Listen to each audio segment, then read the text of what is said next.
बड़ी खबर की। देश के लिए 1 फरवरी का दिन ऐतिहासिक रहा। वित्त मंत्री निर्मला सीतारमण ने 9वां केंद्रीय बजट पेश किया। करीब 1 दशक में यह पहला मौका है जब संसद में बजट रविवार को पेश किया जा रहा है। ऐसे में सभी की नजरें आयकर स्लैब, टैक्स राहत पर थी, लेकिन जनता को कोई बड़ी राहत नहीं मिली। तो क्या कुछ खास रहा इस बार के बजट में, जानने के लिए देखिए ये रिपोर्ट। मोदी सरकार में वित्त मंत्री निर्मला सीतारमण ने अपना 9वां बजट पेश कर दिया है, जिसमें कई बड़े ऐलान किए गए हैं। वित्त मंत्री लोकसभा में तमिलनाडु की प्रसिद्ध कांजीवरम साड़ी पहनकर पहुंची, जिसकी काफी चर्चा हुई। कहा तो यहां तक गया कि इसके जरिए उन्होंने तमिलनाडु को साधने की कोशिश की है, क्योंकि इसी साल तमिलनाडु समेत 5 राज्यों में चुनाव होने हैं। लोकसभा में वित्त मंत्री ने 85 मिनट का भाषण दिया। इस दौरान उन्होंने कृषि से लेकर हेल्थ तक, रोजगार से लेकर रेलवे तक हर क्षेत्र के लिए कई बड़े ऐलान किए। ग्रामीण भारत पर भी खास फोकस किया गया। टैक्स फाइल करने में सहूलियत और आयुर्वेदिक एम्स जैसी कई बातें कही गई हैं। ये भारत का 53.5 लाख करोड़ रुपए का बजट है, जिसमें निर्मला सीतारमण ने 7 नए हाई स्पीड रेल कॉरिडोर बनाने का ऐलान किया है, जो मुंबई को पुणे से, पुणे को हैदराबाद से, हैदराबाद को चेन्नई से, हैदराबाद को बेंगलुरु से, चेन्नई को बेंगलुरु से, दिल्ली को वाराणसी से और वाराणसी को सिलीगुड़ी से जोड़ेंगे। इससे यात्रा का समय बहुत कम हो जाएगा। इसके अलावा वित्त मंत्री ने अपने भाषण में एक बड़ा ऐलान किया कि देश में रेयर अर्थ मिनरल्स के लिए विशेष कॉरिडोर विकसित किए जाएंगे। इसका मकसद भारत को रेयर अर्थ एलिमेंट्स के मामले में आत्मनिर्भर बनाना है और इस सेक्टर में चीन पर बनी भारी निर्भरता को कम करना है। वित्त मंत्री के मुताबिक रेयर अर्थ मिनरल्स के लिए अलग अलग कॉरिडोर तैयार किए जाएंगे, जिससे इनके खनन, प्रोसेसिंग और सप्लाई चेन को तेज, मजबूत और भरोसेमंद बनाया जा सके। ये कॉरिडोर देश के 4 राज्यों ओडिशा, केरल, आंध्र प्रदेश और तमिलनाडु में विकसित किए जाएंगे, जिससे इस रणनीतिक सेक्टर को नई मजबूती मिलने की उम्मीद है। इन राज्यों में क्रिटिकल मिनरल्स के लिए सुविधाएं और गलियारे स्थापित किए जाएंगे। इसके अलावा सरकार ने इस बजट में किस विभाग या किस सेक्टर को कितना पैसा दिया है, आइए जरा इस पर भी नजर डालते हैं। तो ग्रामीण विकास के लिए 2 करोड़ 73 लाख रुपए, कृषि बजट में 1 करोड़ 62 लाख रुपए, शिक्षा बजट में 1 करोड़ 39 लाख रुपए, हेल्थ बजट में 1 करोड़ 5 लाख रुपए। वित्त मंत्रालय ने 14.8% रक्षा बजट बढ़ाया है। वहीं रक्षा मंत्रालय के लिए 7 करोड़ 8 लाख रुपए का कुल बजट आवंटित किया गया है। इस दौरान सबसे ज्यादा नजरें मनरेगा की जगह आई स्कीम विकसित भारत जी राम जी पर रही। इस योजना को लेकर बड़ा ऐलान किया गया है। केंद्र सरकार ने विकसित भारत जी राम जी के लिए 95,692 करोड़ रुपए का बजट दिया है, जबकि पिछले साल मनरेगा को 86,000 करोड़ रुपए का बजट मिला था।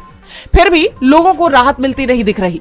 सभी की नजरें आयकर स्लैब और टैक्स राहत पर थी, लेकिन इस बजट से एक बार फिर आम आदमी को निराशा ही हाथ लगी, क्योंकि इसमें उसके मतलब की सीधी बात है ही नहीं। इनकम टैक्स में छूट का ऐलान नहीं है। इसके अलावा इनकम टैक्स स्लैब में कोई बदलाव नहीं किया गया और इस बजट का शेयर बाजार पर सीधा असर देखने को मिला। वित्त मंत्री का भाषण खत्म होते होते शेयर बाजार में भारी गिरावट दर्ज की गई। सेंसेक्स ने एक समय करीब 2000 अंकों तक का गोता लगा दिया था। गौरतलब है कि यह बहुत दुर्लभ होता है जब रविवार को शेयर बाजार खुले, लेकिन बजट पेश होने की वजह से मार्केट खुला रहा और उसमें भारी गिरावट देखी गई। मोदी सरकार के 9वें बजट से लोगों को उम्मीदें थी, लेकिन आखिरकार उन्हें निराशा हाथ लगी।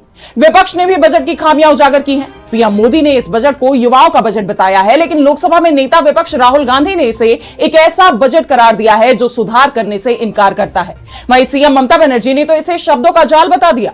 तो बजट को लेकर क्या है सबकी राय, आइए देखते हैं इस रिपोर्ट में। बजट को लेकर प्रधानमंत्री नरेंद्र मोदी ने वित्त मंत्री की जमकर तारीफ की। उन्होंने कहा है कि देश में रिफॉर्म एक्सप्रेस चल रही है।